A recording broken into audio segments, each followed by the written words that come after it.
masuk. Kita tunggu sebentar lagi, kita masih ada sekitar 2 menit lagi.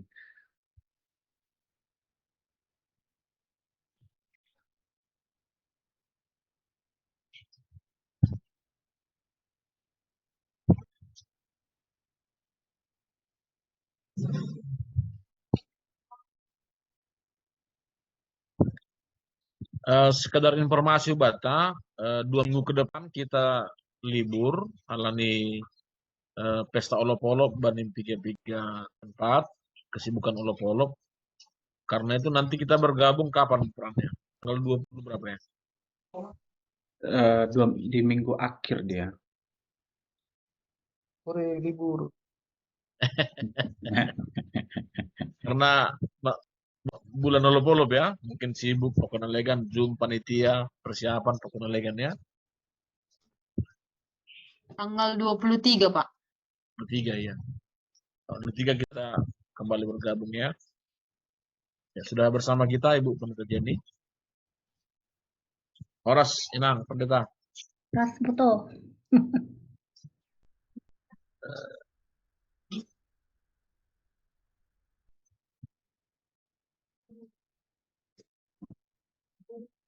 Biar batagenupan, Bapinang, sonari panorang ni doma jam 19.30 atape tonga walu. Se si holma ipuka hita, bani kikapes marguru sadarion, naija jadi pematerin aema inang pendeta Jenny Boru Purba. Sokna somal paima ipuka hita, ibaton hanami mana gabe ayat harian GKPS. Ayat harian GKPS itu diambil dari Roma, pasalnya yang ke-12, ayatnya yang ke-6. Begini bunyi firman Tuhan. Demikianlah kita mempunyai karunia yang berlainan menurut kasih karunia yang dianugerahkan kepada kita. Jika karunia itu adalah untuk bernubuat, baiklah kita melakukannya sesuai dengan iman kita. Amin. Naima hatani nebata ase martonggo makita. Tuhan ibadah Bapa nami, tonton ya renah nami terima kasih kubamu hadani hidup pakon palongnya temu, naman ramot kon hanami. Si horma isan setun hanami, pukul hanami ke kapes marguru bani burngin on, na ibu bangkon yang pendeta Jenny sebagai pemateri bani burngin on Tuhan. Saya hama nama korja kembali buka das bani ujung ni asetongon lambin iarusi hanami ma pasal diakonia jana lambin boima ihorjana hanami berdiakonia tengah-tengah ni kuria IKKPS jana lambin marsangap ma koranmu Tuhan hama na tetap maka semani hanami berhite tondi na pasing skoren enakmu Tuhan Yesus Kristus marponggo hanami amin. Ya, pada kenupan Bapak Inang, saya membuka kita tsunami lope bani Bapak Pendeta Posma untuk patorangkon pasal kegiatan untuk Inang Pendeta Jenny. Iya. Orang semua Batak, Bapak Inang. Ras.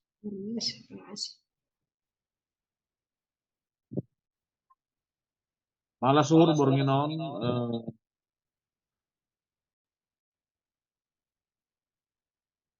malah suhur bornginon boy hita pajupah use bani GKP Semar Guru na yedong kon hita bani kesempatan na sungguh padat koma bani pertongahan ni GKP Semar Guru rado mungkin tiga hal membahen sengsongon di awal-awal somal duai kalendas kubani berginon 43 halak dope Ibu Pendeta Jenny biasanya sampai 100 ya 100 orang peserta sampai ke 110 120 tetapi hananyai gabe kendala bata halani materi berginon na sihol dalam onta aima hun Pendeta Jenny Purba dengan tema diakonia. Karena tentu pembawa materi yang harapkan kita boleh memberi tiga pandangan hubata atau ngata jangan ibahin kita mah orang on lah berdiskusi secara maksimal ase tambah koma pembotoh lah memahami fungsi gereja dalam konteks berdiakonia atau ngatongan pria. Kalanyai, selamat datang Ibu Pendeta Jenny Purba. Selamat datang koma hubani hasoman haganupan. Selamat berguru mahubata berginon. Horas ma. Horas, makasih. Naima Bapak Inang, ase masuk mai puka kita ipanus hanami mah hubani Inang Pendeta Mei sasti boros ragi nagabe moderator bata burngin on. Panus nami mah silakan Bani Inang Pendeta Mei. Ya, terima kasih Bapak Pendeta Purba. Bapak Ina kita ganupan selamat olok-olok mahubata tanggal 2 September teneh. Tetap kita bagas majorgit ya sumani Tuhan. Duhu bani bornginon songon topik bani acara GKPS Marguru tentang diakonnya GKPS anjaha inang pembicara tahun langasing GKPS teneh. Jadi dini hurnami nasiholan haganupan bani suarani inang pembicara asai pondos kanami panorang hubani inang nalah memperkenalkan diri untuk singkat janah langsung mau se hubani materi ini holit nih. Panorang bata nalah ho membogai pembicara marsahap ama ninur nami panorang ta sekitar 30 menit sahapoy holi ase lebih mantap nira diskusi halanya menarik do tentang judul on. Halanyai pondos hanami bani Inang Pendeta Jenny Purba. Terima kasih. Ya, sudah bisa dilihat share screen-nya, Mei?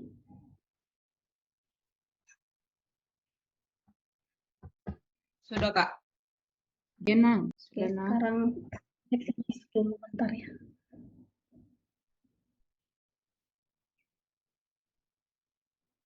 Ya, agak lambat sedikit internetnya karena sudah ini hujan. Ya, terima kasih untuk Pendeta Posma, Pendeta Mei, Sasti. Saya memperkenalkan diri saya sedikit dulu. Nama saya Pendeta Jenny Purba. Saya Kepala Departemen Pelayanan GKPS dari tahun 2023 di bulan Juni sampai saat ini. Nah, jadi saya sebenarnya Doktor Diakonia namanya, tapi saya tidak menulisnya di sini. Doktor Diakonia, saya masternya dari Jerman, jurusan Diakonia Manajemen di Kirchliche Hochschule Wuppertal Beta, dan kemudian dilanjutkan dengan promosi atau doktor juga di Diakonia Wissenschaft und Diakonie Manajemen juga di Kirchliche Hochschule di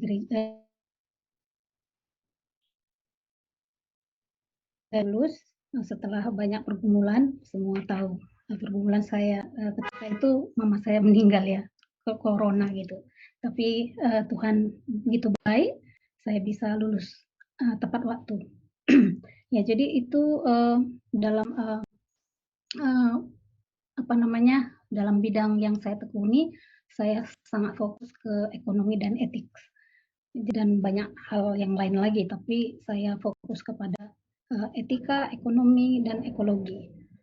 Jadi tema saat ini yang diberikan kepada saya oleh Paruli Hansi Payung adalah bagaimana diakonia GKPS berkontribusi meningkatkan ekonomi jemaat. Dan ada catatan di situ, sebuah proposal konseptual dan praktis dari perspektif diakonia. Nah, jadi mudah-mudahan lebih banyak kita nanti memberi masukan daripada masukan-masukan dari kita apa yang kita lakukan karena kita semua ada di GKPS. Ya, saya mau memulai dengan sebuah foto ini atau gambar. Siapa yang pernah ke Vatikan atau Roma pasti pernah melihat lukisan ini di Vatikan. Judul lukisan ini adalah Sekolah Athena atau The School of Athens. Saya mau mulai dengan saya melihat lukisan ini sangat menarik. Ketika saya ke Vatikan, saya tidak melihat lukisan Michelangelo, tapi saya sangat ingin melihat lukisan Rafael ini. Nah, jadi kalau lukisan sekolah Athena ini, kita bisa melihat banyak sekali cendekiawan-cendekiawan yang ada di dalam lukisan ini. Tetapi ketika itu, filsuflah yang menjadi orang yang paling pintar di zaman itu, karena itu dia berada di tengah. Nah, jadi kalau saya mau menzoom lagi yang di tengah itu siapa, itu adalah dua orang filsuf yang sangat kita kenal, yaitu yang bernama Plato dan Aristoteles. Jadi apa sih yang kita lihat dari keduanya ini? Walau selain bajunya dan si Plato adalah filsuf yang lebih tua, sedangkan Aristoteles itu yang lebih muda. Gitu. Selain itu, apa yang menarik dari lukisan ini, dari gambar Rafael ini, yaitu kalau kita bisa melihat bagaimana bahwa pergerakan tangan mereka. Plato melihat, kita lihat dia memegang bukunya juga, Aristoteles juga, tetapi tangannya Plato itu melihat menghadap ke atas. Sedangkan Aristoteles di tengah atau menghadap ke bumi.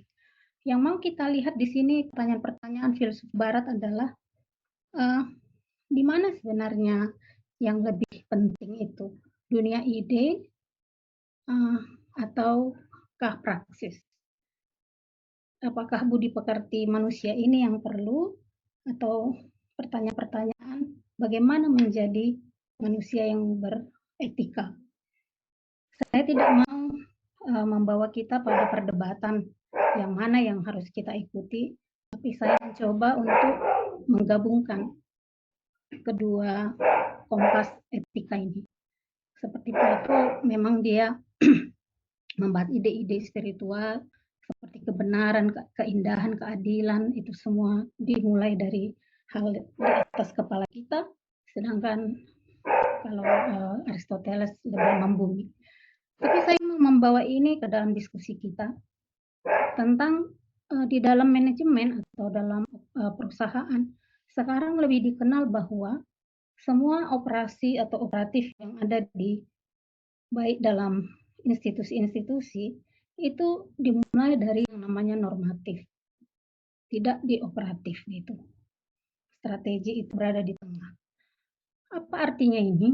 Artinya kita mau dituntun bahwa value atau nilai-nilai etika, nilai-nilai hidup kita itulah yang sebenarnya yang menuntun kita dalam melakukan operatif, strategi operatif itu. Jadi percuma kita membuat banyak sekali kegiatan kalau kita tidak bertanya why. Artinya motivasi itu sangat penting. Nilai-nilai yang kita anut itu sangat penting. Makanya normatif itu selalu dikaitkan dengan yang namanya visi dan misi. Makanya kita sekarang lagi membuat Renstra, kita masih punya visi dan misi, itu bukan hal yang kita anggap biasa. Karena itulah yang mau menggerakkan kegiatan-kegiatan kita di bawah. Kita ingat bahwa visi kita adalah menjadi gereja pembawa pasu-pasu dan sibuan pasu-pasu Janasari. Itulah yang menjadi nilai yang menggerakkan kita untuk terjun atau terus membuat strategi dan operatif kita dalam setiap institusi. Jadi kalau normatifnya itu tidak kuat, ya apa yang kita lakukan juga pasti tidak akan kuat. Karena itu saya mau membawa ini dalam percakapan kita tentang bagaimana diakonia atau GKPS membawa kita dalam ekonomi pengembangannya. Jadi kita mengenal istilah ini, invisible hand. Ini adalah istilah yang sangat klasik oleh Adam Smith. Inilah yang menjadi kekuatan dari kapitalisme. Tapi saya mau menambahkan bahwa kenapa Adam Smith tidak mengatakan invisible force? Kenapa dia mengatakan invisible hand? Kalau kita mau mengimplikasikannya seperti tangan ini tidak dapat bergerak sendiri tanpa pilihan bebas kita. Jadi kemana kita mau mengarahkan tangan kita ini, itu dari pilihan kita. Jadi artinya kalau kita mau mengatakan bahwa invisible hand itu tidak bisa terkontrol, itu tidak benar gitu kalau dari pemahaman ini. Artinya para pelaku ekonomi itu harus dan pasti mereka memiliki nilai. Mereka punya pilihan-pilihan gitu. Makanya Adam Smith itu selalu mengatakan selain invisible hand, kita sebagai manusia juga punya empati, simpati, tapi bukan itu yang menggerakkan ekonomi free market ini. Kita lanjut, ini adalah mimpi kita semua. Sustainability ya, triple bottom line ini yang paling tua atau yang paling sering kita dengar, itu adalah penggabungan antara ketiga hal. Ketika kita melakukan ekonomi, kita harus melihat tiga hal ini, yaitu manusia, people, planet itu ekologi, profit juga uang atau keuntungan. Jadi ketiga hal ini harus balance. Ketika satu hal tidak balance akan merusak yang keduanya. Nah, jadi karena itu ekonomi itu atau apapun yang kita lakukan di gereja ataupun di luar sana, inilah yang harus kita strive together gitu, sustainability yang balance ini. Nah, jadi sekarang kita dituntut untuk membuat model ekonomi alternatif yang inovatif, yang bernilai martabat manusia, punya tanggung jawab ekologis, solidaritas, keadilan sosial, demokratis, dan transparan. Karena saat ini di zaman kita sudah mengalami krisis ekologi, climate change, kesenjangan yang kaya dan miskin, dan itu harus dilakukan atau diatasi secara holistik, sistematik, dan bersama. Nah, jadi ada yang namanya, jadi kita kembali lagi kepada normatif itu. Awalnya itu memang kalau kita sering kita mengatakan itu tugas pemerintah, itu tugas KPS, organisasi, masyarakat global, tidak. Level yang pertama itu harus pada mikro, individu. Ketika kita mau melakukan ekonomi yang sustainability, kita harus punya self-governance. Diri kita yang harus kita mulai menjaga lingkungan, itu dimulai dari kita. Lalu kemudian masuk ke organisasi, corporate governance, politikal itu masyarakat negara, dan global adalah global governance. Jadi artinya ada level-level yang dituntut tentang normatif itu. Jadi ada seorang ekonom yang bernama Michael Porter. Dia punya sebuah buku yang sudah lama sekali, profesor ini, berjudul Creating Shared Value. Ini adalah sebuah penelitian tentang bagaimana sekarang perusahaan-perusahaan di dunia ini, kalau menurut penelitian itu, sudah mengarah kepada, kalau saya garis bawah ini, sosial, itu nilai-nilai sosial dan nilai-nilai ekonomi itu sudah hampir bersama. Kalau kita lihat di situ ada gambar warna hijau, itu adalah micro, small, and medium enterprises. Itulah sekarang yang semakin banyak di dunia ini gitu, mengalahkan industri-industri yang besar. Dan keistimewaan dari small, medium, and micro enterprises ini adalah mereka cenderung menjadi perusahaan-perusahaan atau institusi yang ramah lingkungan, yang lebih mudah untuk mengadopsi shared value itu dibandingkan dengan perusahaan-perusahaan besar. Jadi artinya kita sebagai gereja harus lebih menguatkan lagi small dan medium enterprises ini, yang lebih mudah lagi ini untuk diarahkan ke sustainability ekonomi. Ya, jadi kita masuk sedikit ke diakonia. Tadi kita agak sedikit ke ekonomi. Nah, jadi kalau gereja itu apa hubungannya dengan yang tadi dengan gereja? Nah, jadi yang kita tahu gereja itu tidak bisa hidup tanpa diakonia. Tapi ternyata GKPS bisa hidup ya. Ya, tapi itulah. Itu gereja adalah tubuh Kristus yang melayani. Jadi diakonia itu sebenarnya adalah nafas atau sentral dari gereja itu. Ketika tidak bernafas lagi, tidak berdiakonia, berarti gereja kita sudah mati. Nah, jadi kritik terhadap gereja itu ada banyak. Ya, kalau kita baca ada perjanjian lama, perjanjian baru, lalu ada, saya rasa saya mau membaca ini saja ya, minimnya anggaran untuk diakonia di jemaat. Ya, itu menjadi sebuah persoalan kita bersama gitu. Padahal cara baru bergereja itu bukan membangun gedung yang sebesar-besarnya, tapi kesamaan identitas visi itu tadi dan sharing values di tengah-tengah kita. Nah, jadi inilah kelemahan gereja. Eklesiologi artinya gereja tidak sadar apa itu gereja. Apa itu tugas panggilannya, analisis konteks. Tapi perlu saya tambahkan, tidak hanya kita perlu analisis konteks lokal, tapi juga perlu kita punya kemampuan untuk menganalisis makro polisis. Karena polisis yang di makro itu pasti mempengaruhi bahkan orang-orang di komunitas yang paling rural sekalipun gitu. Lalu kurang manajemen, kurang refleksi, kurang praksis, dan kurang network. Itulah sedikit dari kelemahan gereja. Nah, jadi kalau saya bertanya misalnya kepada kita di sini, apa sih diakonia? Orang-orang pasti akan mengatakan atau memberi simbol Yesus yang membasuh kaki. Yesus yang membasuh kaki para murid.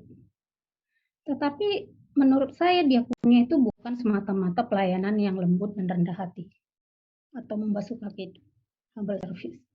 Tapi diakonia itu berarti pembawa pesan, intermediary atau go between, messenger between heaven and earth. Kita adalah pembawa pesan dari surga ke dunia gitu. Karena itu diakonia itu juga harus mengkritik, mengadvokasi. Itulah yang dinamakan prophetic dan public diakonia. Yang kedua, saya memilih juga ini karena dihubungkan dengan ekonomi, diakonia itu sebagai komunitas yang berbagi, stable fellowship. Karena kalau kita ingat ketika gereja mula-mula itu selalu berhubungan dengan stable fellowship itu. Jadi ada partnership di dalam berbagi segala hal. Nah, jadi saya mau mencoba, sebenarnya kalau disertasi saya, itu yang saya angkat adalah embedded economy, tapi rasanya terlalu ilmiah saya membahas itu. Jadi saya mau membahas ekonomi apa yang bisa kita gaungkan, dihubungkan dengan diakonia, yaitu saya memberi judulnya di sini ekonomi solidaritas. Karena apa? Karena diakonia itu gereja yang komunitas kasih lewat ekaristi itu. Nah, jadi artinya ekaristi itu berjalan bersama dengan sakramen kepedulian dengan mereka yang menderita. Karena jika satu orang menderita, semua ikut menderita. Karena kita sudah satu tubuh kan gitu. Nah, jadi kita kemudian community. Kita memahami komunis itu sangat negatif ya, padahal komunis itu atau community itu bermakna saling berbagi sumber daya, makanan, pekerjaan, informasi, pengetahuan. Dan ini semua dihubungkan dengan solidaritas. Nah, jadi sebenarnya ekonomi solidaritas ini pun tercermin dalam falsafah kita. Simalungun, yaitu Harwan Bolon dan Sapangambe Manuktokhite. Nah, karena kita tahu bersama Harwan Bolon itu adalah kesepakatan bersama untuk saling bekerja sama. Sapangambe Manuktokhite adalah filosofi Simalungun, membangun jembatan, menghubungkan dua sisi, itu mutual cooperation. Nah, jadi apa tanggung jawab gereja terhadap keadilan ekonomi itu adalah karakter diakonia. Jadi disitulah diakonia akan masuk ketika gereja itu berhadapan dengan topik keadilan ekonomi. Karena apa? Yang pertama adalah di dalam Wahyu selalu disebutkannya kita adalah ciptaan baru gitu. Jadi kita adalah new humanity yang menganggap bahwa setiap orang itu martabatnya sama dan penting gitu. Itu yang tidak ada di free market itu. Dan eklesia yang kita terima itu adalah hadiah dan berkat yang kita kemudian diutus keluar untuk menolak ekonomi yang menciptakan pengkotak-kotakan dan kesenjangan. Yang kedua, gereja memiliki pelayanan yang holistik. Tidak boleh kita berpikiran sempit, Kita harus menggabungkan spiritual dan aktivitas pembangunan, kepedulian pada rohani, jiwa, dan visi. Kita tidak boleh tersembunyi dalam 4 dinding kita, tapi juga ikut berpartisipasi pada apa yang terjadi di luar. Dan pimpinan gereja itu harus berani. Pemimpin gereja itu harus berani berbicara di ruang publik, menyampaikan pesan ketika ada ketidakadilan ekonomi itu terjadi di luar sana gitu. Dan jemaat pun harus saling peduli. Perlu saya sampaikan bahwa pimpinan gereja kita dalam 2 tahun ini sudah berani juga menuliskan surat ke KLHK tentang ketidakadilan ekonomi dan ekologi. Itu perlu kita apresiasi ya. Nah, jadi pertanyaannya dari semua penjelasan itu, apa yang bisa kita lakukan? Koperasi ini sebenarnya kita akan mengatakan ini hal yang biasa gitu, normal. Tapi perlu saya tekankan bahwa koperasi itu sebenarnya sampai saat ini masih update. Karena ini adalah model pembangunan alternatif, memandirikan ekonomi melalui sumber daya di masyarakat. Nah, sekarang pertanyaannya adalah apa yang menjadi ukuran bahwa koperasi itu berhasil? Tadi saya melihat Bapak Paulus Sinaga ya. Nah, jadi koperasinya semakin besar ya, CU gitu ya. CU Talenta, CU Watirongga ya. Tapi kita lihat dulu gitu, ukuran keberhasilan koperasi dan CU kita itu apakah sesuai seperti karakteristik ini? Apakah CU atau koperasi kita itu mampu mengatasi masalah di masyarakat atau komunitas mereka di antara anggotanya untuk mengatasi kebutuhan masyarakat, untuk memecahkan masalah kolektif yang tidak hanya seputar pinjam-meminjam, atau keberhasilannya kalau dividennya tinggi atau bisa membagi banyak, saya lupa uang yang dibagi terakhir itu ya gitu, dividen. Nah, jadi kenapa koperasi itu tetap penting? Itu berbeda dengan perusahaan yang profit maximization. Karena koperasi itu sebenarnya berorientasi pada kebutuhan. Ketika masyarakat itu atau komunitas tidak merasa membutuhkan, akan goyanglah koperasi itu gitu. Tapi kita bisa melihat banyak hal di Indonesia ini. Bagaimana koperasi yang bagus itu bisa meningkatkan perekonomian masyarakat di desa itu, merevitalisasi daerah pedesaan ataupun perkotaan, karena dia berbasis masyarakat, nirlaba, demokratis gitu. Dan di sana ada pendidikan gitu. Jadi artinya ukuran keberhasilan koperasi itu perlu kita pertimbangkan lagi gitu. Nah, bahkan saya ketika di Duma GT ada di sana koperasi yang bahkan berhasil membangun rumah untuk anggotanya gitu, rumah yang terjangkau. Luar biasa sekali bagaimana dia berorientasi pada kebutuhan mereka. Lalu ada juga koperasi pangan atau yang cenderung pasti membeli banyak produk lokal, organik, pasti mendaur ulang lebih banyak plastik, dan menciptakan lebih banyak lapangan kerja. Jadi sustainability itu selalu juga harus dikaitkan dengan koperasi itu. Jadi ini belum out of date ya, koperasi masih perlu kita tingkatkan. Nah, jadi ini ada beberapa diakonia dan pemberdayaan ekonomi, itu koperasi atau credit union, kelompok-kelompok tani, kelompok perempuan atau yang lain, bank sampah dan pengembangan desa wisata, pelatihan pupuk organik, pelatihan lebah, pelatihan wirausaha, penguatan entrepreneurship berbasis IT, advokasi, empowerment, dialog, dan networking. Ini beberapa hal yang saya tuliskan di sini. Nah, jadi ada aktivitas diakonia GKPS. Kalau PLPM sudah banyak sekali melakukan ini, tapi kami baru-baru ini saja memulai ini untuk mengembangkan ekonomi untuk petani kopi. Jadi mudah-mudahan dalam 10 tahun kalau ini berhasil kita bisa punya organisasi petani kopi GKPS. Pada bulan depan akan disiapkan 1,5 hektar kopi untuk diakonia, artinya supaya dana diakonia itu tidak hanya diambil dari keuangan umum gitu, tapi ketika kita bisa sustain juga di dana. Nah, jadi kemudian ini kenapa ya? Ya, tidak terlepas dari yang namanya advokasi. Ini pun menjadi kritik bagi kita. Jadi advokasi itu kan ketika kita itu sebagai gereja itu bisa mengarahkan kebijakan hukum, peraturan, program-program di pemerintah itu untuk kepentingan orang-orang yang termarginalisasi. Nah, jadi apa itu advokasi? Itu ada lobby, lalu kemudian kita bisa ikut di dalam keputusan untuk membuat uh, regulasi-regulasi yang ada.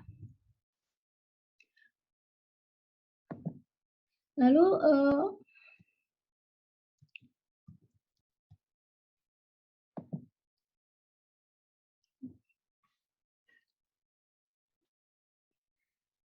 maaf ada sedikit ini. Ya, jadi pelayanan yang dilakukan gereja itu memperjuangkan hak-hak mereka yang selama ini tidak diperhatikan. Jadi misalnya pelayanan pendampingan terhadap perempuan, difabel, atau pendampingan terhadap petani. Nah, dan kemudian apa yang dilakukan gereja saat ini? Yang sering kita lihat dalam yang kita lakukan adalah ketika kita datang kepada perusahaan atau pemerintah, kita selalu mengajukan pembangunan visi gereja, gedung sekolah minggu gitu ya. Lalu kemudian kepentingan dana, pembangunan gereja seperti saya katakan tadi dalam konteks bantuan uang. Padahal kita lupa bahwa kita dipanggil menyuarakan keadilan dan berpartisipasi dalam pembangunan berkelanjutan. Nah, jadi sebenarnya apa yang perlu dilakukan gereja? Kita harus mengubah mindset dari membangun fisik menjadi membangun manusia. Lalu kita harus terus-menerus menganalisa isu-isu yang menjadi masalah bersama, baik lokal ataupun global. Jadi itu isu kemiskinan, ekonomi, sosial lingkungan, kesehatan itu menjadi pusat perhatian gereja, dan kita perlu mengedukasi masyarakat tentang hak-haknya sebagai warga negara. Dengan cara ini, maka korporasi juga akan mengubah model CSR-nya. Jadi itu kadang kita lupa gitu. Kadang-kadang perusahaan-perusahaan itu pun akhirnya memberi CSR itu sesuai yang kita inginkan gitu. Nah, jadi ada beberapa advokasi GKPS di tahun ini. Yang pertama itu advokasi di Sidamani, penolakan terhadap replanting sawit yang akan berakibat pada ekologi dan sosial ekonomi masyarakat, yang sampai saat ini masih berhenti, nggak tahu kapan dimulai lagi itu ya. Lalu advokasi di Tambun Raya untuk memetakan desa Tambun Raya itu untuk mengatasi isu konflik agraria dan melawan TPL atas kepemilikan begitu banyak hutan di sana. Lalu dialog dengan Japfa dan Alegrindo. Japfa itu ada di dekat Danau Toba ya, Alegrindo di Tigarunggu. Jadi tentang tanggung jawab perusahaan terhadap pelestarian ekologi di Danau Toba ini masih perlu ditindaklanjuti. Lalu ada advokasi di Hutasaing untuk pembalakan liar dan deforestasi yang menjaga keharmonisan masyarakat. Lalu advokasi undang-undang disabilitas masih dalam proses, menyuarakan hak-hak penyandang disabilitas yang selama ini terabaikan oleh semua pihak. Ini ada yang kuning masih dalam proses juga, advokasi tentang peraturan bupati untuk menanggulangi hama cicit jeruk, karena banyak petani jeruk yang dimiskinkan karena cicit ya. Dan ini akan dilakukan tahun depan, mudah-mudahan advokasi tentang ketahanan pangan di Simalungun, terlebih di daerah Panetongah. Ya, dia itu Pak, terima kasih untuk perhatiannya. Ya, saya serahkan kepada Mei Sasti. Ya, terima kasih Inang Pendeta. Pas belum bani panorang tene bejam nai namin kurang namin nakanai 2 menit nari, tapi ham doma semaksimal mungkin memakai panorang tene nang. Ya, terima kasih Bapak Inang hubata haganuk. Domo hubani na doma ipondos inang pembicara bata pasal sonaha tongon diakonnya GKPSI berkontribusi proses sonahan doma ihurjaon GKPS tutuon ini hurnami sebagai tanah bata nalaho berdiskusi homa se jar bata haganu Nah, kita termin pertama, sesi pertama, bagi kita panorang sahalak nanya idahnya panorang 2 menit ini. Biar pondos kami hubat tahagan lupa.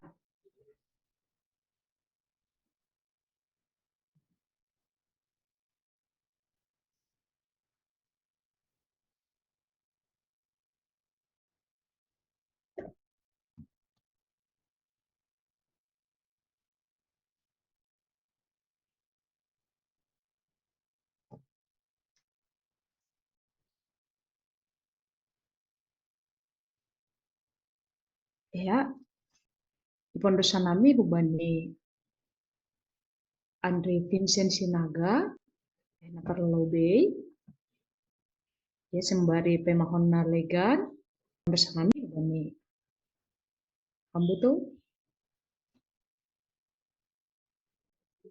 Ya, terima kasih Kubani Inang moderator. Terima kasih kepada Inang Pendeta Jenny Purba yang sudah memicu dan juga mengajak untuk memahami terkait dengan diakonia dalam konteks GKPS khususnya. Dalam presentasi yang disampaikan Inang Pendeta yang berfokus pada kontribusi diakonia khususnya GKPS dalam meningkatkan ekonomi jemaat memang memberikan gambaran yang komprehensif begitu. Cuman terkait dengan presentasi Inang tadi ada beberapa hal yang ingin saya tanyakan. Pertama soal pendekatan eklesiologis dalam diakonia. Sampai saat ini memang secara pribadi sebagai warga GKPS saya belum merasakan atau melihat apa sebenarnya yang menjadi identitas khusus dari GKPS itu.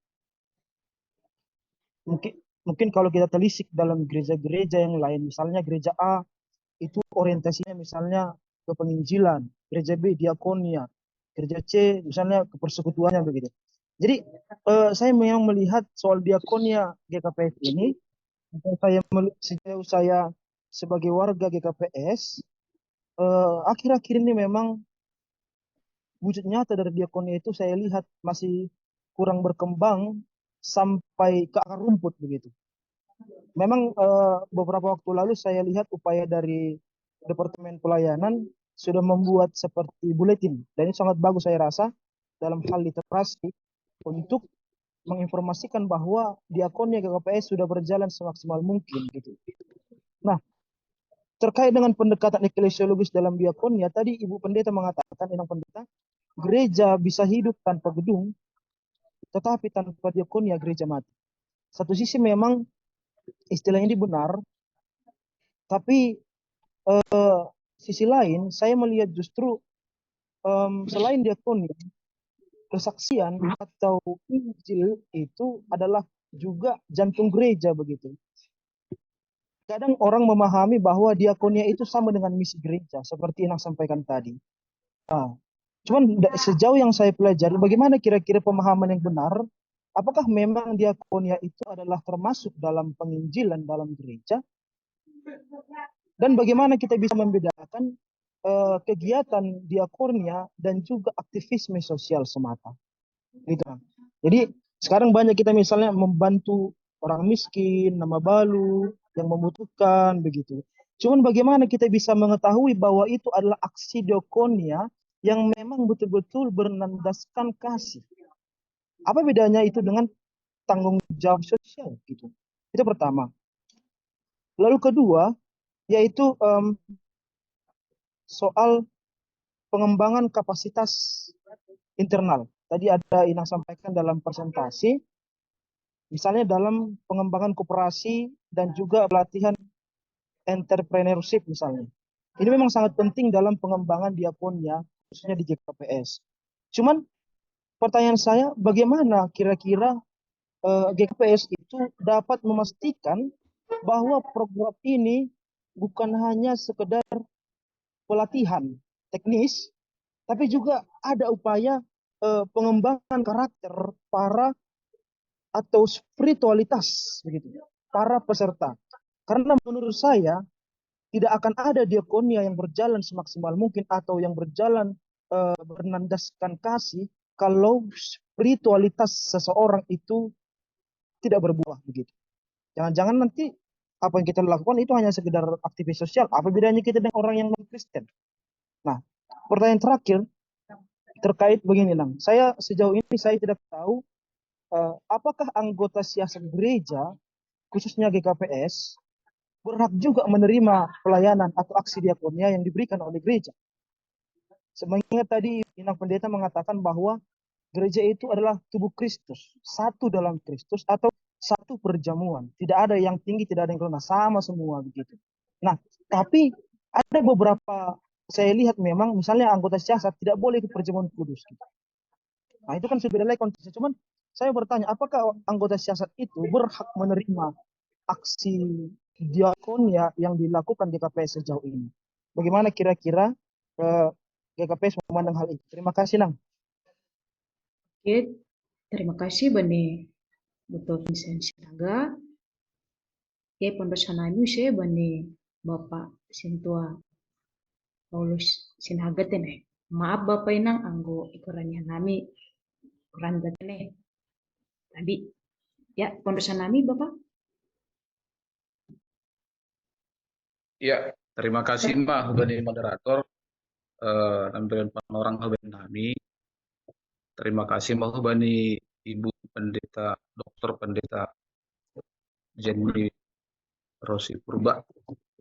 Nah, berbicara tentang bagaimana diakonia GKPS berkontribusi meningkatkan ekonomi jemaat. Alas tu manghur nami manangar mangida topik on bagaimana gereja itu bisa berdiakonia. Pondok Kanai Inang Pendeta mengatakan ya diakonia itu sentra gereja. Bahkan gereja itu tidak bisa hidup tanpa diakonia. Kalau saya justru mengatakan lebih ekstrim lagi, gereja itu tumbuh diukur dari diakonianya. Kalau gereja tidak berdiakonia, gereja itu mati. Itu saya mau sampaikan pandangan kami, mohon maaf untuk salah. Karena dong topik disampaikan Inang Pendeta bahwa salah satu strategi dalam pengembangan ekonomi jemaat adalah dengan berkooperasi. Betul. Tapi perlu kita sampaikan, kita luruskan, berkooperasi bukan kooperasi yang ada di luar sana, mohon maaf. Kooperasi harian atau kooperasi sobek atau kooperasi apalah namanya itu. Yang membuat mindset kooperasi itu sebenarnya salah. Tapi kooperasi yang berdasarkan azas gotong royong dan kekeluargaan dari, oleh, dan untuk anggota itu memberikan dimensi. Kooperasi punya 3 dimensi. Yang pertama, kooperasi itu adalah alat pemerataan. Bagaimana seluruh anggota kooperasi bisa menikmati usaha-usaha kooperasi. Seperti disampaikan oleh Ibu Pendeta tadi, bahwa dengan berkooperasi, jemaat ataupun anggota jemaat yang ikut tergabung dalam kooperasi tersebut bisa menikmati peluang-peluang peminjam, bisa menikmati namanya SHU, ya bukan di kooperasi tidak pakai namanya dividen itu berbagai perbankan, SHU lisensi usaha. Kemudian kooperasi itu bisa menjadi dimensi pemberdayaan.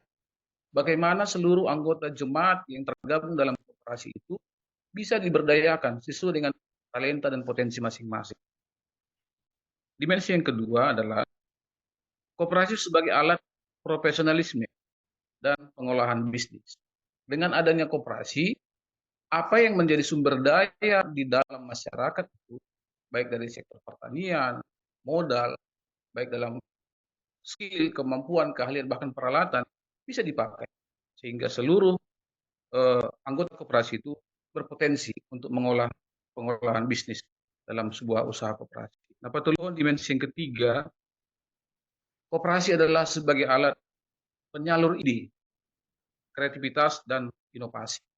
Jadi dengan adanya kooperasi, ya, kita bisa menyalurkan ide kita, bagaimana harapan dan keinginan kita, dan menumbuhkan inovasi-inovasi. Bagaimana mengembangkan diri kita untuk meningkatkan kesejahteraan yang hidup yang lebih baik. Nah, saya setuju dengan pernyataan Ibu Pendeta Dr. Jenny Purba. Salah satu strategi ini ada dari kooperasi, betul. Kooperasi hidup tumbuh dari, oleh, dan untuk anggota. Nah, kemudian ada advokasi. Baik advokasi itu. Bagaimana kita memperjuangkan hak-hak warga jemaat sebagai bagian ya pemilik dari situasi ini bisa diperjuangkan kehidupannya. Bagian dari gereja dia bisa diperjuangkan apa yang menjadi penindasan terhadap dirinya, sehingga soal kan disebut Nina Pendeta Jenny ada pengalihan lahan dari kebun teh menjadi sawit, itu betul-betul bisa kita lihat dari segi ekologinya tidak baik, dan bagaimana dampak ekonominya pasti ada perubahan-perubahan, walaupun ada perubahan positif tapi akan ada perubahan negatif. Nah, pertanyaan saya begini, Bu. Saya kenal GKP sudah berdiakonia sejak 50 tahun yang lalu, bahkan kalau saya bilang itu sudah 60 tahun yang lalu ada sebuah lembaga namanya PLPM GKPS. Dulu PLPM GKPS ini mampu memberikan pelayanan diakonia yang hidup dan yang baik di tengah-tengah jemaat. Mampu menyentuh kebutuhan hidup yang jemaat dengan program-programnya yang ada. Dengan program air minum, kesehatan, pertanian, ekologi, ekonomi, semua ada di situ. Tapi saya tidak tahu, ya mohon maaf kalau saya bicara ini sebagai seorang peserta jemaat dari GKPS Semerguru. Konseptual apa yang terjadi sekarang di tengah-tengah GKPS, sehingga pelayanan yang diakoni oleh lakukan dulu gereja GKPS melalui PLPM GKPS itu, saya tidak melihat lagi sekarang. Saya tidak melihat bagaimana pelayanan langsung kepada pengembangan kebutuhan kesehatan masyarakat, air minum, pertanian, perekonomian, itu betul-betul menyentuh kepada kehidupan masyarakat. Saya tidak mengatakan kalau pelayanan diakonia menolong yang lansia ataupun kebakaran itu tidak diakonia, itu diakonia. Tetapi ketika kita berbicara bagaimana diakonia GKPS berkontribusi meningkatkan ekonomi jemaat saat ini, itulah ruang saya pikir. Dengan mereka difasilitasi, dibantu, didukung dengan adanya air minum, pertanian, pendidikan, permodalan, mereka bisa didukung bagaimana peningkatan jemaat. Jemaat sejahtera, gereja juga sejahtera. Jangan harapkan gereja sejahtera kalau jemaat tidak sejahtera. Saya pikir demikian, mudah-mudahan dari pencerahan dari Ibu Pendeta Dr. Jenny bisa memuatkan kita bagaimana gereja telah berbuat melalui GKPS selama ini, melalui PLPM GKPS yang dulunya harum di tengah-tengah nama GKPS di dunia ini. Tapi sekarang saya justru tidak melihat pelayanan seperti lagi. Terima kasih, Pak. Ya, terima kasih, Bani Bapak Situa Sinaga. Ya, adong sadanari teneka Bani kolom chat, Bani Bapak Syamas Budi Saragi, 4 tahun. Bagaimana tanggapan GKPS terhadap tawaran pemerintah tentang pengelolaan tambang? Beberapa ormas sudah membuat pernyataan untuk menolak, padahal pemerintah memberi izin tambang untuk ormas keagamaan adalah untuk membantu ormas tersebut untuk berkembang, supaya ormas tersebut tidak hanya meminta-minta ke pemerintah. Kedua, berita yang saya baca di Simalungun masih terjadi, masih terjadi illegal logging. Apakah advokasi yang dilakukan GKPS tidak berhasil? Ya, ini Nurnami, dong nokane itu halak namanukun, 2 humbani na Einstein, pakon sada humbani kolom chat. Nurnami dong ma irangkom inang pembicara, asipon dosanami panorangon, jam 20.15 ipon dosanami bani inang pembicara. Terima kasih, Nak. Ya, terima kasih untuk Vincent Sinaga. Nah, pertanyaannya ada apakah diakonia dan misi itu sama gitu. Ya, jadi ada yang dinamakan missio Dei atau misi mengerjakan pekerjaan dari Allah untuk manusia. Saya rasa diakonia itu adalah misi juga gitu. Jadi tidak bisa kita lepaskan bahwa misi dan diakonia itu berbeda, tetapi diakonia itu lebih kepada aksi atau pernyataan dari kesaksian kita gitu. Jadi kita bersaksi bahwa Yesus Kristus itu adalah Yesus yang baik, contohnya gitu. Lalu dalam diakonia kita menunjukkan aksi kepada orang lain bahwa Yesus yang kita percaya itu baik lewat aksi kita atau perbuatan kita gitu. Nah, jadi itu harus selalu bersamaan. misi dan diakonia itu. Nah, jadi pertanyaannya apa perbedaannya? Ini ya memerlukan diskusi yang panjang tentang perbedaan diakonia dengan NGO. Nggak bisa kita bicarakan di sini karena itu menyangkut banyak dialog etika. Immanuel Kant contohnya tentang semuanya itu dilandaskan pada motif. Apa motivasi kita melakukan sesuatu gitu. Jadi ketika motivasi kita bagaimana gitu, banyak sekali pembicaraan-pembicaraan filosofis tentang bagaimana yang benar itu gitu. Apakah dengan contohnya dengan keinginan yang salah tapi ternyata perbuatan yang benar bagaimana gitu. Tetapi yang perlu saya tekankan bahwa etika diakonia itu adalah etika Kristus. Yesus Kristus gitu. Hanya itu gitu. Jadi kalau kita mau bertanya, pertanyaan etika itu adalah what should I do kan gitu. Apa yang harus saya lakukan gitu. Nah, jadi ketika kita berhubungan dengan bahwa etika diakonia adalah tentang Yesus Kristus, ketika kita berhadapan dengan seseorang yang miskin contohnya atau seseorang yang termarginal, ya bagaimana gitu kita membaca apa yang Yesus lakukan ketika dia berhadapan dengan kaum yang seperti itu gitu. Bahkan kalau kita mau lebih jauh lagi, ternyata etika kita di gereja kita tidaklah etika Kristen yang berlandaskan Kristus. Karena kalau kita bertanya berapa persen waktu Yesus dengan orang kaya, orang Farisi, Saduki, atau kelompok-kelompok yang di hierarki tertinggi itu, saya rasa kebanyakan waktu Yesus itu pada kelompok yang strata terbawah kan. Gitu. Nah, jadi pertanyaannya gitu. Artinya refleksinya pun begitu gitu. Jadi di manakah lebih banyak pelayanan kita? Di kelompok yang mana kita lebih banyak menunjukkan misi dan diakonia kita? Jadi pertanyaannya itu nggak bisa saya jawab. Yang penting adalah ketika kita melakukan diakonia, apa motif kita gitu. Motivasi kita itu apa? Memang keduanya akan sama gitu. Sama-sama menolong yang bencana alam. Tetapi pada akhirnya untuk kita sendiri bagaimana? Apakah kita bertumbuh dengan apa yang kita lakukan itu gitu. Nah, tapi saat ini kita tidak bisa membicarakan itu ya, Dek. Kemudian yang kedua, Bapak Paulus Sinaga. Maaf Pak Paulus Sinaga, memang PLPM itu menjadi sesuatu yang sangat dikenal, menjadi kebanggaan GKPS untuk waktu yang sangat lama. Sampai sekarang asal kita bertemu itu selalu banyak orang mengatakan PLPM sudah mati gitu.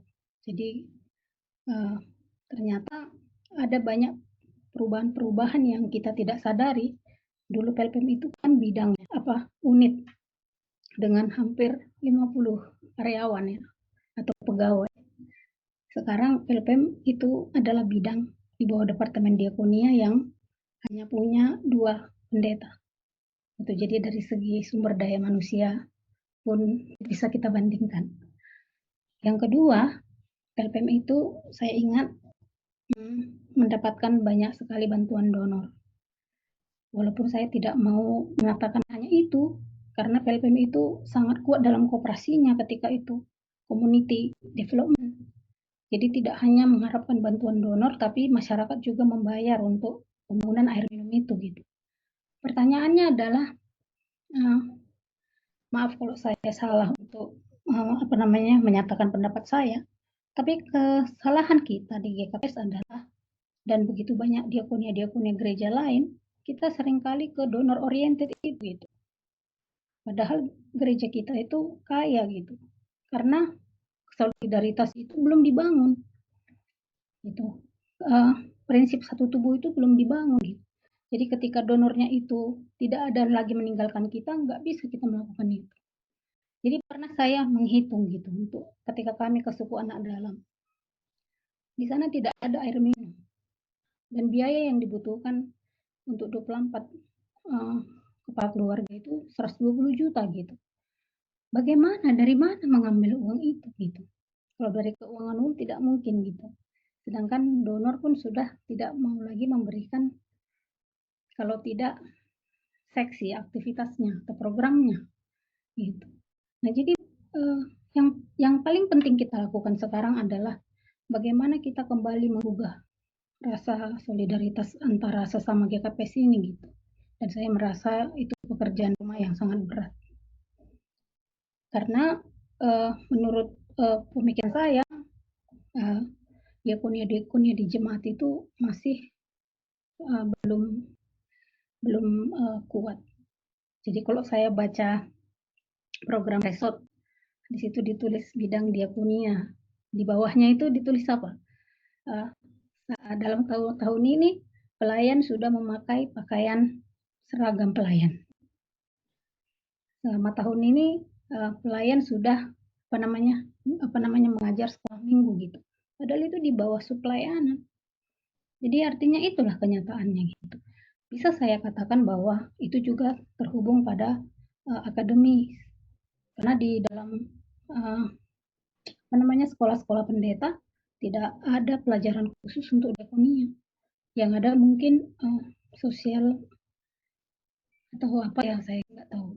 Tapi saya rasa itu juga mempengaruhi pemahaman pendeta-pendeta dalam meneruskan diakonia ini di jemaat-jemaat. Jadi ini pekerjaan rumah kita bersama.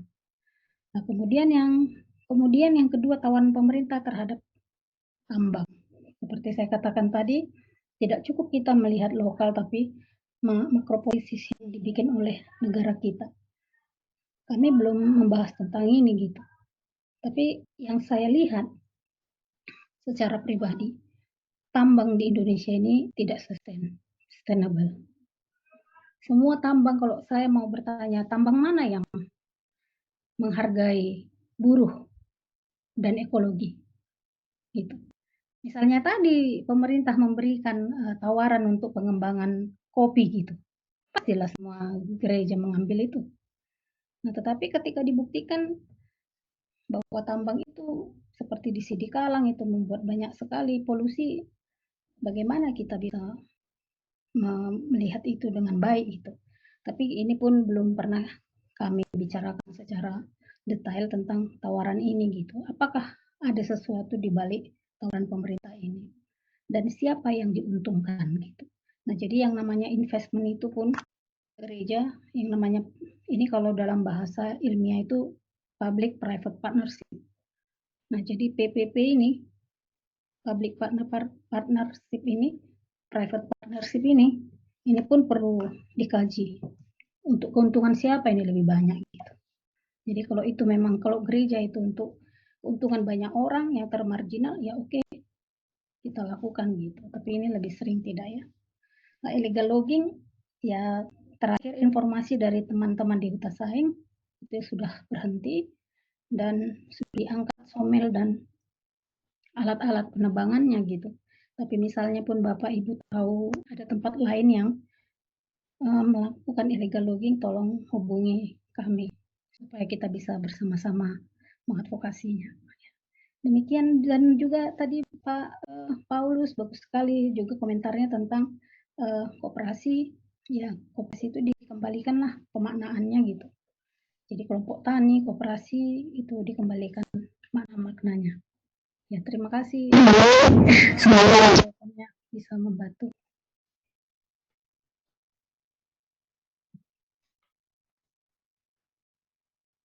Ya, terima kasih Inang bani penjelasan Ham. Nah, mungkin ini Nurnabi menjawab bani tiga pertanyaan tene sukun koniai. Tapi apa dong? Use buka hita sesi napa duahon tene Bapak Inang. Atau pore lampe bodoh mai tulis bani kolom chat tene. Atau pe mau jai dia minur nami tapadong homa kumbani Bapak Kabiro kira-kira nasi menambah pandangan kontribusi GKPS tene pasal ekonomi anjaha pakon masalah na terjadi khusus ni pelegalogi.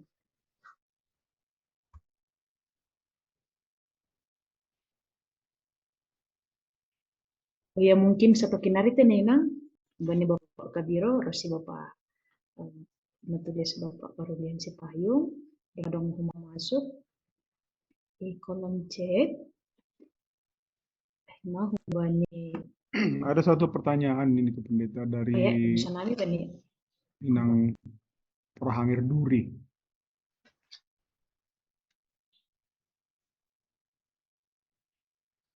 agi tolong Pak baca ham langsung halani ham tuh mana tulis ya Pak langsung pondok sanami bani bapak natulis baca ham mungkin Pak. Pertanyaan dari Inang Prahangir Duri itu ada di kolom chat. Beliau bertanya begini tentang case atau sebuah peristiwa di mana tidak ada air di dekat sebuah gereja tanpa menyebutkan nama. Begitu lalu gereja itu meminta bantuan kepada beliau. Nah, dari contoh yang kecil itu beliau mendorong bagaimana caranya agar solidaritas itu jangan hanya mikro tapi solidaritas makro yang misalnya digalang oleh Departemen Pelayanan, bukan hanya 1-2 orang atau 1-2 gereja yang mengerjakan, tapi seluruh GKPS. Mungkin begitu inti dari pertanyaan Inang Prahangir Duri. Ya terima kasih Bapak Pendeta. Di nomor nami langsung mau bani inang pembicara mau menanggapi suku-sukun nadong kolom chat terus nadong mau ma ibasahon Bapak nutulis tadi. Terima kasih. Ini sepertinya tidak pertanyaan tapi pernyataan juga ya. Jadi kalau solidaritas adalah kunci dari diakonia supaya Departemen Pelayanan membuat program untuk menumbuhkan solidaritas ini gitu. Ya besok kami akan membuat program untuk Renstra 2026-2030. Mudah-mudahan bisa kami memaparkan ini apa program-program yang bisa menumbuhkan solidaritas.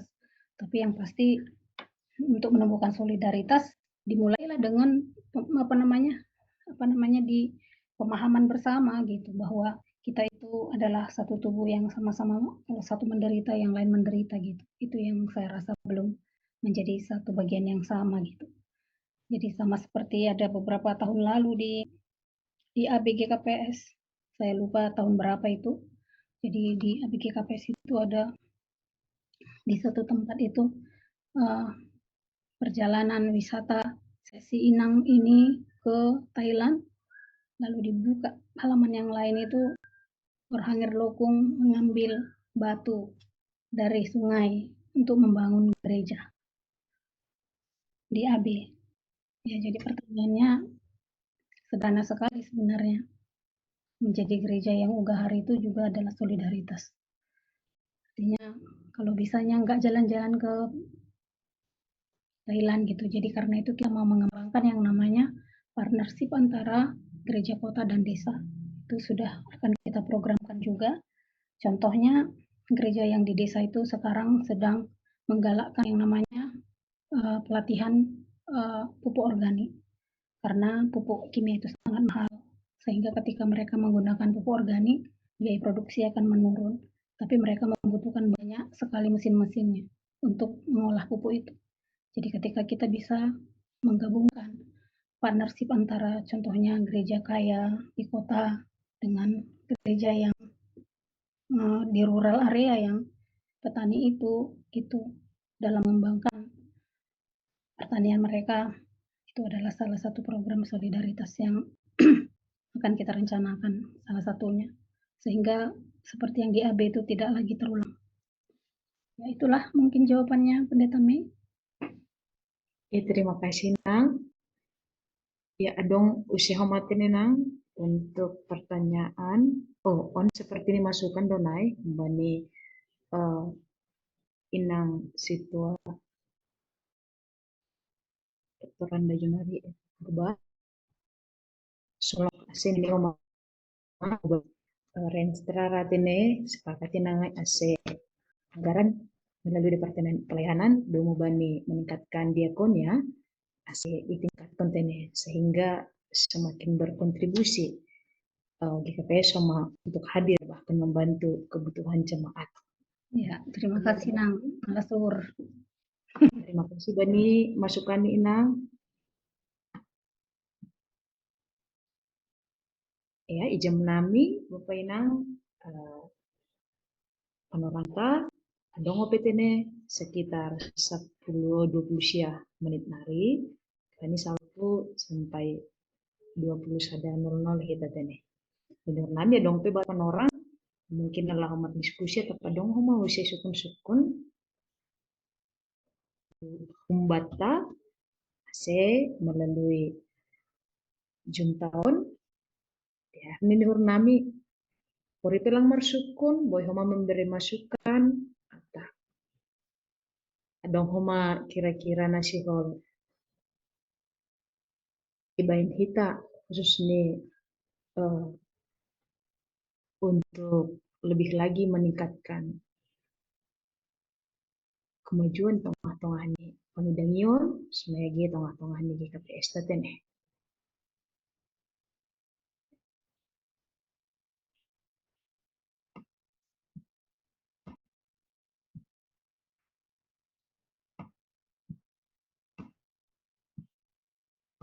Ya janah adong homa domo bani hanya sebut nih tulisan Doriap kita membahas homa kinon homa sebagai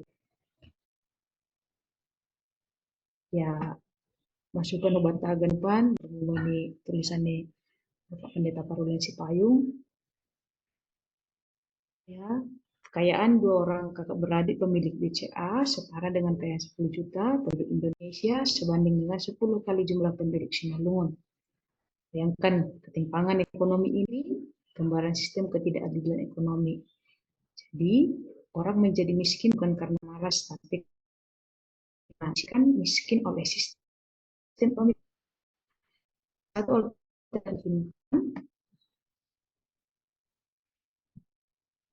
ketimpangan ini adalah mengembangkan ekonomi gerejawi. Bagaimana konsep dan praktisnya. Ini yang perlu dimobilisasi sebagai pelayan bahkan pemimpin gereja.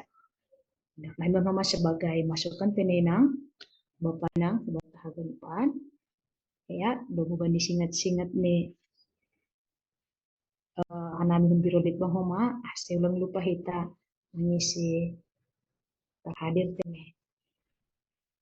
Ya, dong Homa usia hembani inang Purba, saya Departemen Pembinaan perlu juga bersinergi untuk mengadakan pelatihan-pelatihan sesuai kebutuhan jemaat.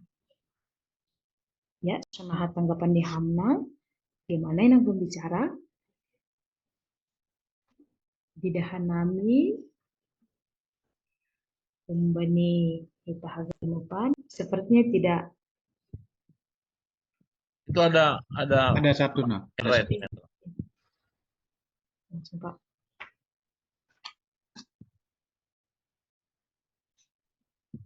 Oh ya, dari Vincent Sinaga. Dari apa Inang? Bapak Hendra Wijaya Purba. Haris Hendia. Oh ya. Oh maaf ini orang ini. Ya, langsung mau Bani. Bapak Hendra. Horas, selamat malam. Izin Bapak Pendeta, Enang Pendeta tidak bisa menghidupkan kamera berhubung mati lampu baru habis hujan. Jadi saya ingin sebenarnya nggak bertanya ini Enang Pendeta. Saya dari GKPS Lubuk Pakam Kota. Saya ingin berharap apalagi kan di sini kebetulan kami kegiatan sehari-harinya apalagi orang tua berladang. Kami di GKPS Ars Kabur lupa kami ini rata-rata berladang semua ya Enang Pendeta. Jadi memang beberapa bulan-bulan yang lalu sebelum pindahnya Bapak Aryamsah Purba dari GKPS Lubuk Pakam sempat kami kemarin melakukan kegiatan pembuatan pupuk organik yang dilakukan oleh Bapak Pendeta Relson Girsang di sini. Jadi kegiatan itu tidak berkelanjutan sampai sekarang dan tidak diolah pun pupuk organik itu. Jadi uh, mana tahu nanti ada dari pimpinan pusat atau apa, kami berharap kegiatan seperti itu dilakukan lagi karena berhubung apalagi pupuk sekarang ini sudah mahal. Ada juga pupuk yang kelompok tani tidak dapat gitu. Jadi berharap agar kegiatan itu dilakukan kembali. Terima kasih. Ya, terima kasih Bani Dr. Hendra Purba ini, Bani sukun-sukun nih. Iya, pondok sanami mau Bani Inang. Iya, betul sudah saya catat ya, karena saya juga ke Araskabu tahun lalu itu. Tapi yang Oh sekali iya, Nang. lagi, ya Oke, Nang. sekali Iya, lagi Nang. memang yang perlu kita tekankan adalah harus, saya senang karena itu datang dari jemaat langsung gitu. Iya, Nang. Iya, iya. Permintaan itu gitu, jadi lebih kuat apa namanya motivasinya gitu ya. Ya kami Iya, catat. Nang. Ya, makasih Bu Taya. Iya. Kasih. Saya mau sedikit menanggapi Pak Rulian Sipayung tadi tentang tulisannya di chat. Memang ada banyak sekali apa namanya kolaborasi mulai dari Dewan Gereja Dunia, LWF dan banyak institusi yang di atas sana yang mencoba untuk mengubah atau memberi alternatif baru terhadap free market ekonomi yang kapitalis ini gitu. Dan kemudian kita terus mencoba mencari terus-menerus alternatif gitu. Nah, jadi alternatif apa yang bisa dilakukan oleh gereja gitu ya. Kita cari bersama-sama memang. Tetapi yang penting juga adalah yang kurang di dalam ekumenikal ini adalah dialog itu gitu. Coba bayangkan ketika kita melakukan dialog-dialog atau konferensi tentang ekonomi, free market, alternatif, nggak ada di situ hadir aktor-aktor yang pebisnis itu gitu. Karena mereka sudah punya mindset yang ekonomi yang klasik itu gitu. Mereka tidak mau mengubah dirinya gitu. Dan bahkan yang paling menyedihkan mereka itu pun anggota jemaat juga gitu. Pasti gitu yang direktur-direktur perusahaan-perusahaan besar atau manajer atau apapun itu yang pengambil keputusan itu. Tapi kita tidak boleh menyerah. Kita harus terus berdialog tentang ekonomi-ekonomi yang ekonomi-ekonomi yang kita yang memanusiakan manusia itu gitu. Jadi kita mulai dari hal-hal yang kecil, dari koperasi ataupun kelompok-kelompok tani kita untuk melawan raksasa yang besar itu gitu. Dan itu kalau di negara-negara maju bahkan mereka sendiri yang punya perusahaan-perusahaan besar itu seperti di South Afrika, mereka sendiri yang berkumpul itu memang masih lama itu di Indonesia ini. Mereka sendiri yang berkumpul membuat sebuah compliance sehingga ketika salah satu dari perusahaan itu tidak melakukan hal yang etis, mereka sendiri yang menghukum gitu. Itu mungkin lama kali di Indonesia itu terjadi gitu. Tetapi itulah yang kita doakan, mudah-mudahan value itu ada di mereka dan kita harus terus menyuarakannya. Nah, jadi kalau dikatakan di sini ada lagi dari Bapak Jamerson Saragi, bagaimana menghidupkan kembali tanpa bantuan luar negeri? Agak ya artinya kita nggak boleh membanding-bandingkan terus-menerus dengan PLPM yang lalu gitu Pak. Saya tadi sudah memberi perbandingan dengan 50 orang pegawai dengan 2 orang pendeta yang ada di situ gitu. Mungkin kita mulai dari yang kecil-kecil gitu untuk melakukan apa seperti yang dilakukan PLPM. Memang membanggakan apa yang dilakukan PLPM seperti ketahanan pangan itu ya. Kita akan mulai lagi untuk tahun depan tentang isu ketahanan pangan itu di GKPS gitu. Nah, jadi ini dikatakan juga di sini masalah makro di sinodal, ya ini juga adalah keprihatinan bersama karena di tingkat jemaat itu kegiatan diakonia selalu di pelayanan duka, cita atau bencana. Seperti pertanyaan tadi dari Vincent, saya lupa menjawab. Bagaimana ketika jemaat itu tidak rajin ke gereja, apakah menerima diakonia? Saya rasa malah mereka yang penting sekali menerima diakonia itu supaya tersentuh hatinya tentang kasih Kristus ya. Jadi inilah yang menjadi tugas kita bersama. Maukah kita di jemaat-jemaat kita keluar dari box ini, keluar dari lingkup pelayanan yang sekedar duka cita ataupun doa untuk yang sakit di rumah sakit, bencana alam, pastoral gitu. Agak naik sedikit lah kelas kita gitu di diakoni di jemaat kita gitu. Jadi karena masih banyak jemaat-jemaat kita itu yang membutuhkan ekonomi yang lebih baik lagi gitu. Jadi PLP menjadi training center untuk berbagai kegiatan, ya kita doakan Pak bersama-sama. Tetapi semoga tidak mindset yang lama itu yang kita bawa sampai sekarang gitu. Ya tugas kita bersama lah itu. Lalu ini ada pertanyaan lagi, apa yang dilakukan GKPS untuk menghidupkan kembali pelayanan diakoni yang holistik? Ya, bagaimana ini? Ya, saya rasa kita sampai saat ini masih melakukan yang holistik. Makanya Departemen Diakoni masih berjalan. Ada pendidikan dan rumah sakit juga sudah punya pengurus yayasan yang baru. Kita doakan juga supaya bisa aktif kembali gitu. Ya, jadi sekolah-sekolah kita yang perlu bagi kita sekarang adalah mendukung, bukan mengkritik saja gitu. Karena sudah capek kita mendengar kritik-kritik dari jemaat untuk sekolah, untuk rumah sakit gitu. Ya, kita rubahlah itu menjadi dukungan bersama gitu. Ya, jadi itu mungkin yang bisa saya jawab, Pendeta Posma, Pendeta Mei. Ya, terima kasih Nang. Demo bani penjelasan Ham yang sangat memukau tene si boy homa memberi pengurusian di tengah-tengah ni acara ta bani KPS Margo bani Bornino. Pemujai ni dengan kami pembesar kami bani Bapak Biro Ditbang. Masih ada satu lagi tuh. Ibu situasi Kencana Maria. Sudah Pak, sudah dijawab oleh inang pembicara tadi Pak. Ini dong pena raise hand in sadanari. Guys, Lilang terpodong banang ulang. Ya. Bisa nyebut Kencana. oh iya, ya. Maaf nih Nang, ya. Langsung Nang bani inang Sintua.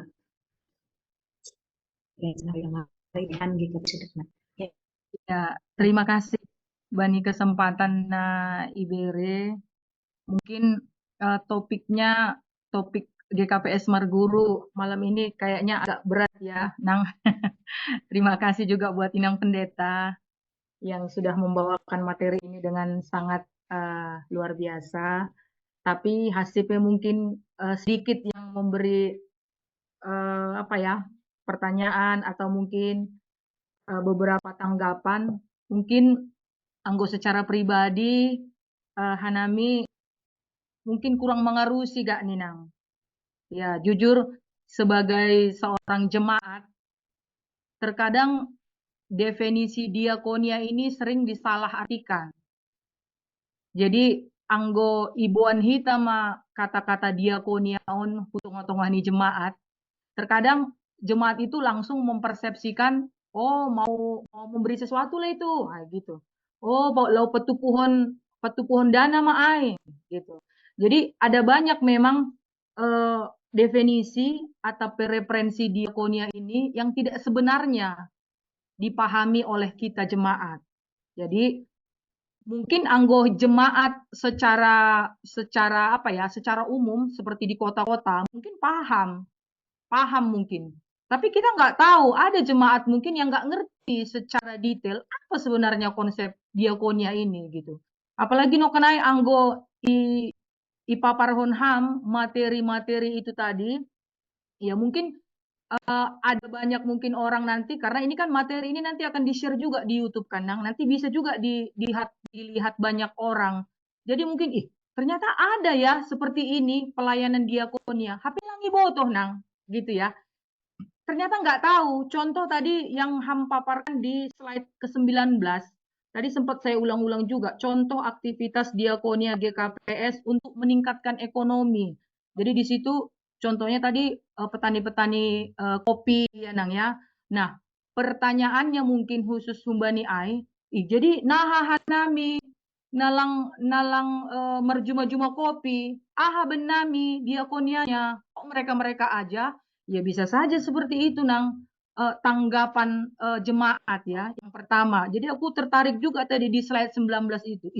Ternyata kalau misalnya jemaat, kalau memang dia basicnya di petani kopi, is oke-oke saja, malas urusin dia. Tapi bagi yang tidak sama sekali, apa bagi kami? Sementara kami warga GKPS juga loh.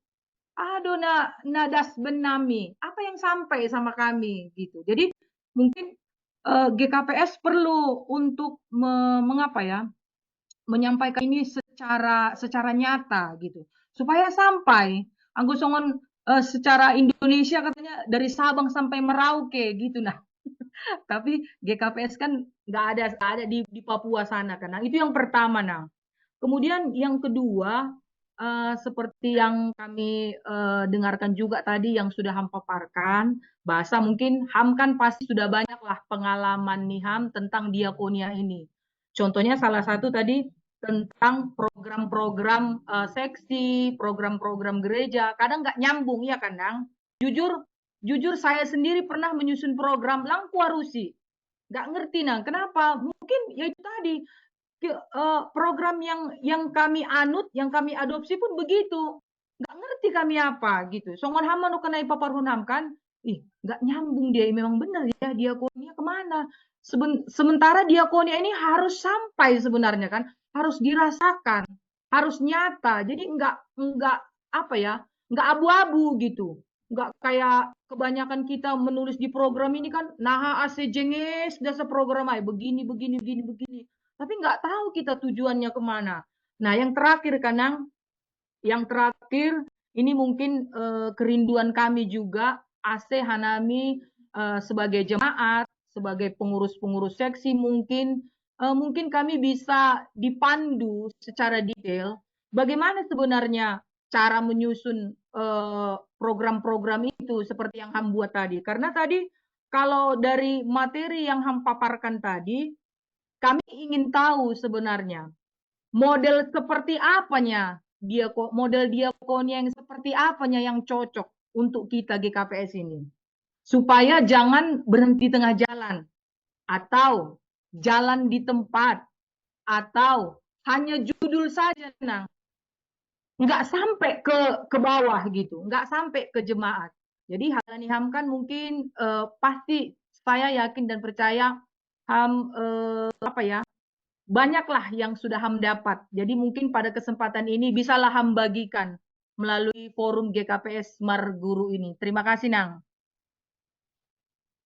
Ya, terima kasih Nang. Ini. Ya, saya minta maaf kalau pemaparan saya agak membingungkan ya, tapi saya senang Inang memberi komentar yang baik seperti itu. Satu program yang sangat saya banggakan juga itu, maksudnya saya sangat bangga dengan jemaat itu ada di Pangambatan. Itu hanya kami datang ke sana itu bulan berapa itu ya? Bulan 5 atau 6 kami melaunching desa wisata Pangambatan. Kalau kita pernah ke Pangambatan, desa kelahiran desanya Bapak Sekjen kita ya. Dan kemudian sekarang mereka mengembangkan ya sekalian desa wisata, setiap Jumat itu mereka membersihkan kampung gitu. Jadi kalau kita menganggap itu hal biasa, ternyata itu untuk mereka sendiri itu menjadi nilai plus gitu. Waktu saya ke sana dengan teman-teman hari Minggu, itu anak sekolah Minggu itu sudah bawa plastik loh, mengambilin sampah dari depan gereja dan dari selokan-selokan di sekitar rumahnya gitu. Luar biasa sekali gitu anak-anak kecil.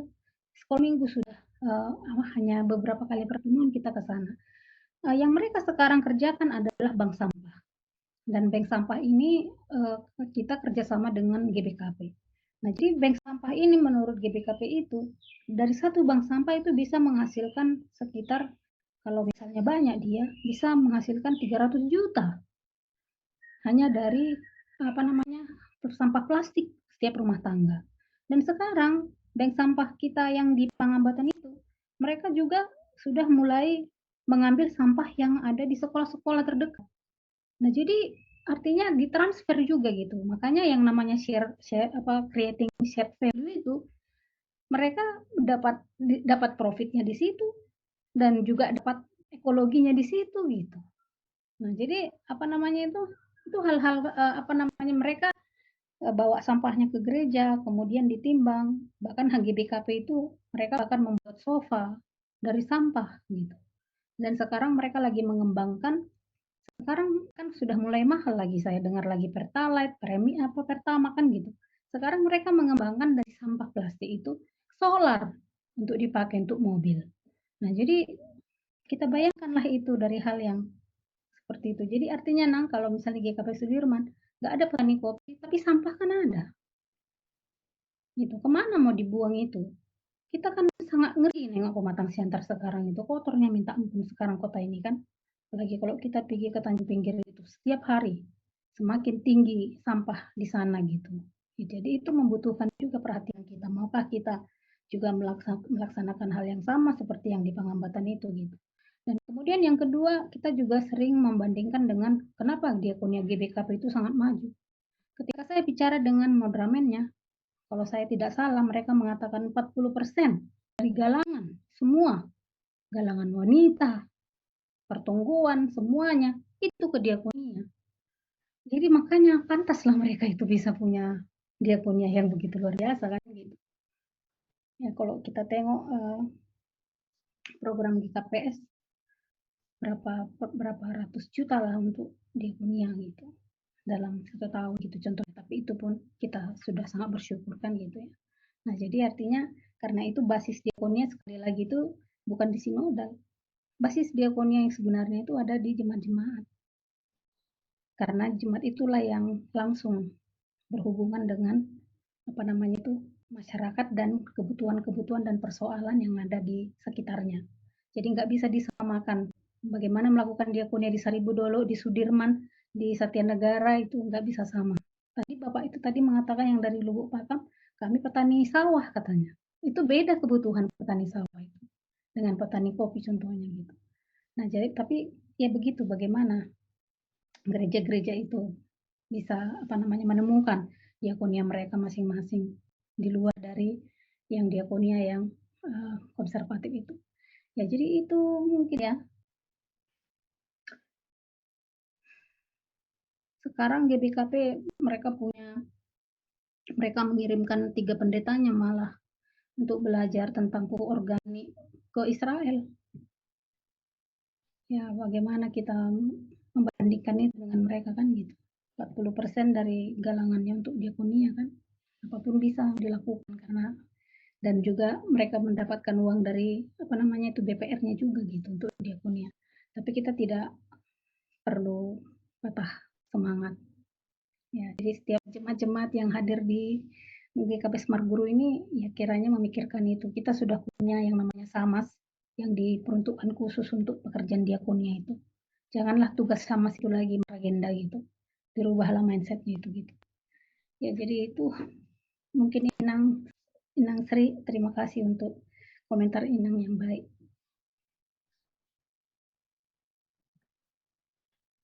Iya, terima kasih Rina buat genut. Edomu bani pembicaraan tabani borginon, marhite materi, terus si marhite suku-sukun, di pasal tanggapan, di jawaban membani pembicara, dengar nami song sebut nih Bapak Pendeta Perulian Sipayung tene bahwa diskusi borginon memang semakin mendorong kita haganupan ase semakin roh tubuh ni wawasan tene dan dalam panggilan dalam pelayanan kita ngatongah di gereja selang kita minim tumang nai tumang tapi domanokkan homa ipadas inang pembicara bahwa diakonnya memang harus sebagai pembawa pesan itu. Adong keberanian itu tengah-tengah nih kita haganupan. Nah, marani nuhur nami anggo panorang tanuan Bapak Inang ijam nami panorang ni 25 onom ase pondos hanami ma kubani Bapak Kabiro nalaho pada sekolah. Ya, Terima kasih Pendeta Mei Sasti Kita Saragi Pak Bani Batot. sebagai moderator, dan Ibu Pendeta Jenny Purba, Malah Surta Bapak Enang Burginon, sangat feminim sekali gaya kedua pembicara dan moderator, ya tidak kencang-kencang seperti kemarin. Mungkin diakonia juga harus didekati dengan cara seperti itu ya, juga supaya ya sampai ke jemaat. Terima kasih Bu Pendeta Jenny Purba. Kami merasa senang malam ini ada banyak catatan baru yang kami tangkap secara keseluruhan tentang apa itu diakonia.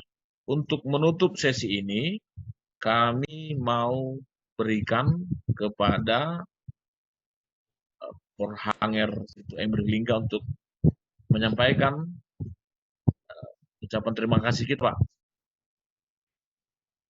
Pak Porhanger Emri Lingga, bisa? Tidak? Anggolang, Pak Situa Jamerson Saragi. Ucapan terima kasih kepada Pak Ibu Pendeta Jenny Purba. Setelah itu kami serahkan ke Pendeta Perlihan atau Pendeta Pran.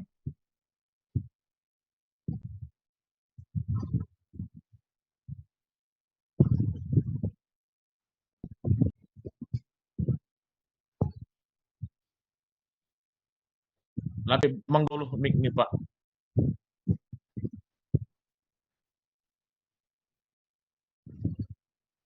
Ya.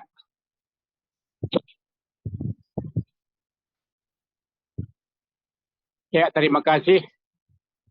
Ubani Tuhan, terima kasih ubani Teganupan, Nadok, Terlaksana, Kebes Marguru Bani Bornginon. Terima kasih ubani narasumber, Pendeta Jenny, Nadok memaparkan terkait ubani anak gabe si bahasan Bani Bornginon. Tentu gabe pemikiran duai ke depan hubata, sunaha tungon diakoniawan tumbuh anjaha benar-benar terjauh kita bani lingkungan ni jemaata. Bat sebenarnya hal-hal na perlu diskusi kita dan bat na perlu urgen kita bani hari-hari na lauro.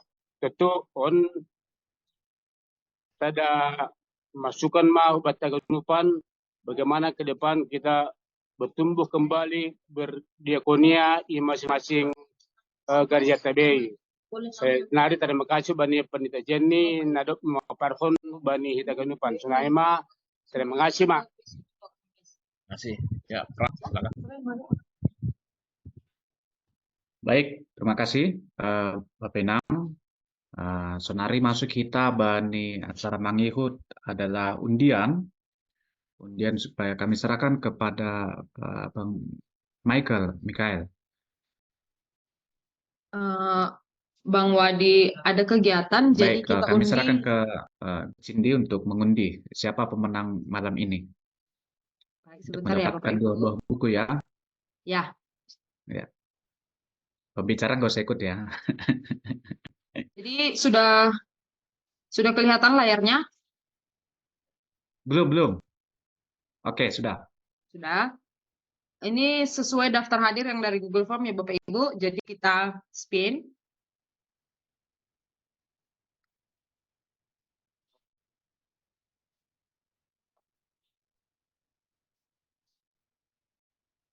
Kepada Situariniani Pasaribu agar menghubungi admin untuk dikirim alamatnya. Terima kasih. Baik, selamat untuk Ibu Situarini Yani Pasaribu mendapatkan dua buku. Nanti silahkan dihubungi ya Bu ya untuk Cindy Banjarnahor. Kemudian kita akan masuk ke sesi berikutnya. Kita akan berfoto bersama. Sesudah berfoto bersama, nanti kita akan berdoa dan kami meminta dengan hormat untuk Bapak Situa Emri Lingga yang dari Porhanger Surabaya ya Pak, nanti untuk menutup kita dalam doa. Baik, kita akan berfoto bersama, silakan Cindy. Kepada kita semua untuk menghidupkan kameranya. Halaman pertama, 1, 2, 3. Berita GKP Semar Guru sudah masuk di AB ya untuk sesi 1 sampai 3.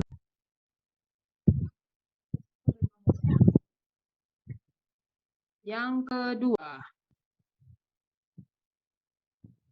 1, 2, 3. Mari ya Bapak Ibu. Yang ketiga. 1, 2, 3.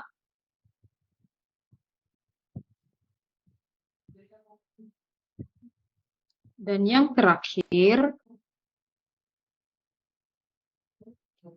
1, 2, 3. Oke. Sudah? Nah, ya. Baik, kami silakan Pak Pranger. Mic-nya dihidupkan, Pak. Udah? Iya, Pak, ya. Oke, terima kasih karena zoom-nya. Tunggu kita. Ibagas gok malas nyuhur rohanami hulebemu Bapak. Terima kasih. Bani ganup para mulu-mulu bani guluh nami khusus ni bani hasil calon nami naman dihuti GKP Semar Guru. Bapak Margo nami ben hambo nami memasuki seri ke-10 ibani acaron dan upanai langhalani kuat mampu nami tapi halani holong pakon pakasumanan mui berhamban nami hasehaton berhanam ben nami hasil siron hasil buhan nami setia tepun pokut mandihuti acara. Terima kasih Bapak secara khusus bani perjumpaan nami Budarion hanadong may padas ni pandita nami marhitay materi diakonia. Bapak on masada natang perlu bani perguluhan ni kuriamu di tengah-tengah ni penata layanan ni kuria bani ganup GKPS. Halanyai Bapak berhamu ben nami tonu pasing asih berhanami hikmat pengertian asebui tongon idalan hanami hadiah koniaon di tengah-tengah ni penata layanan nami ganup kuriamu. Asibui homa tong-tong ya hapkon kuriain kehadiranmu marhite pelayanan diakonia bani perguluhan di perkurian nami. Terima kasih Bapak si hollepe turus konan ni panitia marhite biro acara GKP Semar Guru dasku bani saya terakhir akin halanyai berham menami hikmat asibu hanami tong-tong ibagas malas nyuhur mandihuti bahkan lang sekedar mandihuti tapi boy memperliate gendup materi demi materi nai pasku tongah-tongah nami. Sunai homa narasumber berikut nih. Ase berhampu bani sedia hasil siron sunai homa hikmat ase boy tong-tong ibagas malas nyuhur para narasumber nami memberi materi nama pertemuan hubani tema-tema doma itu Tuhan panitia. Terima kasih Bapak. Yang nasional megenupanai das kubani pangujungion ni akin. Atik na mardung silang pehanami tokin nari Bapak marhite jumon nalau istirahat hanami hama nama kasomani hanami genupan dibagi istirahat nami buhne mar istirahat mangalop guguh pakon hasihaton na baru bani perguluhan nami buhne puhoy bawas na jorgit bani sogot halani holong pakon pakasomanianmu. Terima kasih Bapak. Sekubamu maganupan guluh nami. Sonehma meganupu sa palangkaran nami rohana imangelek hulubemu. Sasapahamain Bapak.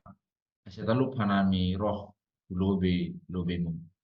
Terpuji magoranmu ibagas kuan ya Yesus Kristus ipadas kanami tongkon nami rosio paskon hanami guluh nami butanganmu. Terima kasih Bapa. Amin. Hidup nihun itu hati Yesus Kristus. Pakon holong nih tempat Bapa.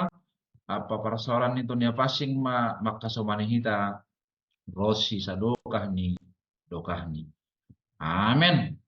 Amin. Ors batakan Oras, terima oras. kasih Ma Penam. Oras. Selamat istirahat. Terima kasih Ma. kasih Nang Pendeta Jenny. Terima kasih Ma Bani Purhangga Terima Surabaya. kasih Pendeta Jenny. Batakan upan. Salam dari dalam Tuhan. Kita Jenny mungkin kami masih akan perlu lagi nanti terkait diakonia GKP Surabaya saya kontak ya. Halo. Oke, selamat malam. Nah, Malam keluarga. Kami merindukan Inang. Bye. Izin N-nya Bapak Ibu.